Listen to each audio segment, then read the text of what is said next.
पावसाळ्यामध्ये मिळणारी ही कंटोळी किंवा काटेरीची जे काही तुम्ही म्हणत असाल ती भाजी खूप छान लागते आणि खूप ह्याच्यामध्ये प्रोटीन्स असतं. तर मंडळी आज तुम्हाला मी दाखवणार आहे ही भाजी कशी बनवायची.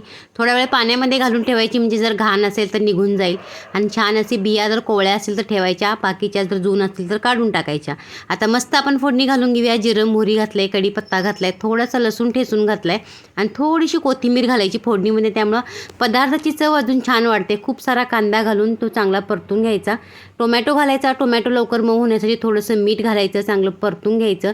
आणि आपण ही आज भाजी मसुरीची डाळ घालून करणार आहोत. त्यासाठी मी इथं फोडणीमध्ये मी मसूर घातले, मसाले घातलेले आहेत, लाल तिखट, थोडासा गरम मसाला, थोडंसं पाणी घातलं आहे थोडीशी डाळ परतायसाठी. आणि ही मस्त अशी कंटोळी कापून घातलेली आहेत आणि ही आपल्याला वाफेवर शिजवून घ्यायची आहेत. पाणी ठेवायचं ताटामध्ये, छान अशी भाजी शिजवून घ्यायची. ओलं खोबरं घालायचं मी दाखवायचं विसरली मंडळी. व्हिडिओ आवडल्यास नक्की लाईक शेअर करा, सबस्क्राईब करा.